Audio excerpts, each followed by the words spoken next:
It's high time now the President of Kenya, Dr. William Ruto, must calm down and listen to Rigathi Gachagua's statements about the education system here in Kenya.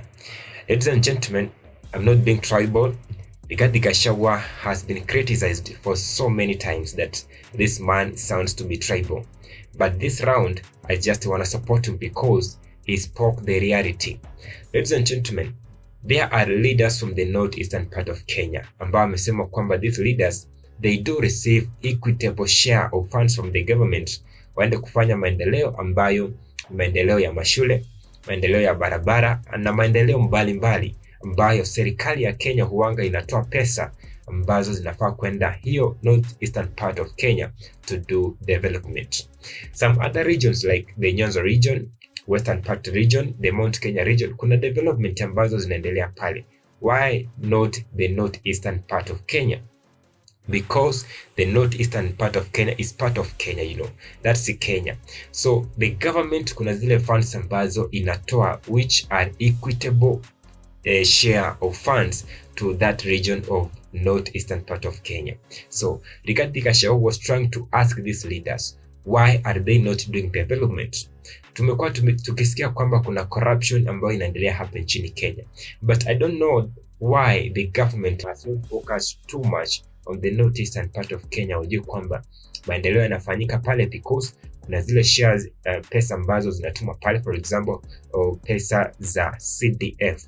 Hizi pesa za CDF ni pesa zile ambazo zinaenda kufanya maendeleo katika mashule mbalimbali, ku build institutions or learning institution na maeneo mbalimbali ambayo masomo yanafaa kufanyika.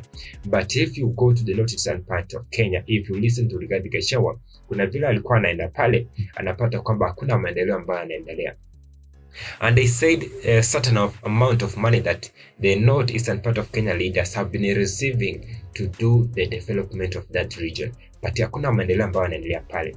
Now, I saw leaders of that region wameamka na kuanza kumkemea Rigathi Gachagua kwa sababu amesema kwamba students ama wanafunzi wanafaa kwenda yale mashule ambayo yako katika region ambazo wanatoka.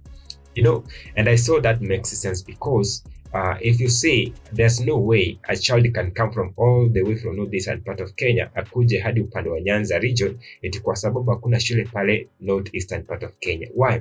Because hapa Nyanza region kuna viongozi na hawa viongozi huwa wanapokea pesa za CDF kutoka kwa serikali, na hizo pesa ndizo wanatumika kufanya nini? Kujenga mashule. Why? These leaders from that region hawataki kutumia hizo pesa pia wafanye maendeleo vile inatakikana. Ladies and gentlemen, that is a very cool question from Rigathi Gachagua, and he said the truth that those leaders must evacuate from the eastern region, watoke maeneo ya Nairobi waende eastern part of Kenya waende wakafanye maendeleo, pia wanafunzi wa hayo maeneo wa enjoy shule zao vile hawa wanafunzi wengine wana enjoy. So I don't see any tribal comment there. It's a fact that this government should now start doing investigations to those leaders who come from that part of the region here in Kenya. And I saw Moses Kuria pia ameamka na kusema kwamba he has declared war. He has to fight Rigathi Gachagua to the end kwa sababu he sounds tribal. If you listen to Rigathi Gachagua, how did he sound tribal? By saying that those people, all those leaders from the northern part of Kenya to evacuate from the Nairobi city waende yale maeneo ya the northeastern part of Kenya wafanye maendeleo. Is there any tribal there? Is there any tribal language there?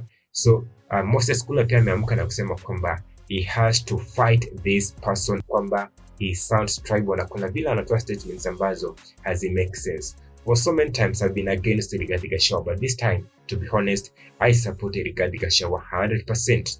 Boni Halware pia, who is the senator, came up to support Rigathi Gachagua akisema kwamba Rigathi Gachagua has spoke some sense.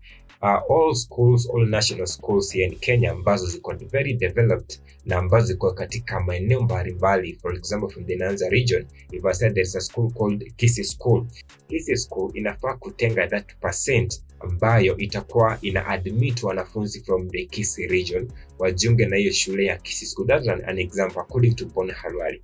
Kama ni shule inaitwa Mangu School, Mangu School pia inafaa kutenga 30% ambayo inafaa ku admit wanafunzi na wanatoka katika hiyo region ambayo the Mangu School ipo. So ladies and gentlemen, I'd like to know your views on the comment section. I want to know, do you agree with the Rigathi Gachagua's statements about the education system, or you don't agree? Thank you so much for watching and for your massive support. I would like to thank those returning subscribers who came on coming back here to watch this political content. And for the new subscribers, thank you so much for your massive support. Let's meet on the next episode.